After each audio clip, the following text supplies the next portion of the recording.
আওয়ামী লীগ নয়, বিশাল চক্রান্তকারী gang team কাজ করেছে ছাত্রদের মারার পিছনে। এটা ইলিয়াস কাঞ্চন তার একটা রিসেন্ট ইন্টারভিউতে কিন্তু এই ব্যাপারটা ক্লিয়ার করেছেন এবং এটা নিয়ে সোশ্যাল মিডিয়ায় রীতিমতো অনেকে ভাইরাল, যে ছাত্রদের পুলিশ বা ছাত্রদের যারা মেরেছে আওয়ামী লীগের কেউ না, এখানে বিশাল একটা গ্যাং এদের ভিতর ঢুকে কাজ করেছে এবং এটা নিয়ে আমি বেশ কিছু কথা বলবো।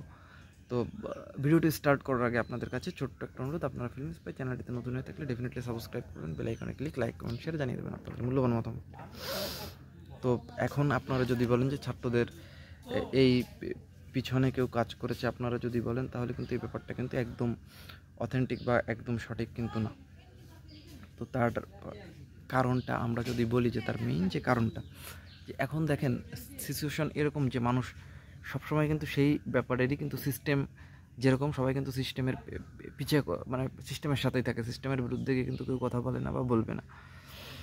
তো এখন এটার পক্ষে বিপক্ষে একদম কিন্তু পুরোপুরি ক্লিয়ার হয়নি যে আসলে আওয়ামী লীগ নয়, তারা হ্যান ত্যান যে হুজুকে এরকম কিছু বলছে। তো যদি থার্ড পার্টি কোনো টিম যদি এখানে ঢুকবে, ধরেন বিএনপি হোক, হতে পারে অন্য কোনো আওয়ামী লীগ বা অন্য কোনো দল, তো তারা এত বছর কেন করেনি?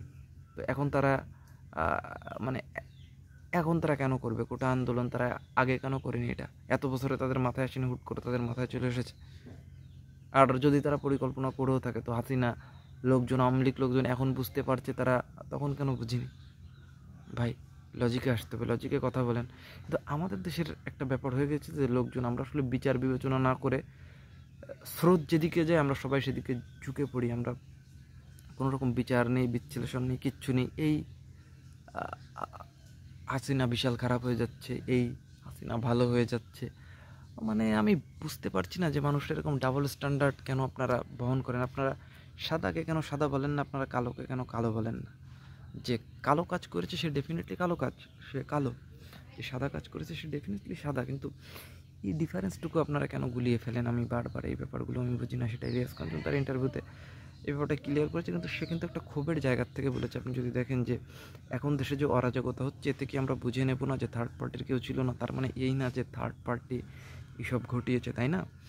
তো এটাও বুঝতে হবে। এটাও অনেকে হয়তো না বুঝে হুটহাট করে কমেন্ট করে দিচ্ছে, হ্যাঁ থার্ড পার্টি তো এই কাজ করেছে, হ্যাঁ সরকারের কোনো যোগসূত্র ছিল না। তো এই যে আমাদের অল্প অল্প ক্ষুদ্র ক্ষুদ্র বোঝার ভুল, আমরা কোনো রকম একটা স্টেটমেন্ট দেখে তার বিচার বিশ্লেষণ না করে হুদাই আমরা বলতে থাকি হ্যান ত্যান হ্যান ত্যান। তো এই চিন্তাধারাগুলো, এই ড্যামেজগুলো আমাদের আসলে এটা আসলে আমাদের চেঞ্জ করতে হবে। হ্যাঁ, তো এই চেঞ্জগুলো যদি আমরা না করতে পারি, তবে কিন্তু আসলে আমাদের পরিবর্তন হবে না ভাই।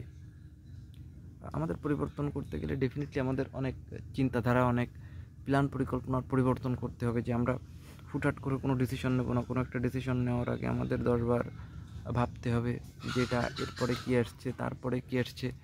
তো এই যে চিন্তাধারাগুলো যখন আমরা আসলে একদম প্ল্যান মাফিক, যখন আমাদের চিন্তা ধারা আমরা সঠিক ব্যাপারে আমরা ডিসিশন নিতে পারবো, ঠিক ঠিক তখনই কিন্তু আমাদের সব কিছু কিন্তু আসলে স্বাভাবিক হবে। আমরা আর যখন মানে আমাদের বোধগম্য বিষয়টা যখন সহজ সরল হয়ে যাবে, কিন্তু আমরা ভাবি না, আমরা যা মনে আসে সেটা করতে থাকি, বলতে থাকি, এটা আমাদের প্রবলেম।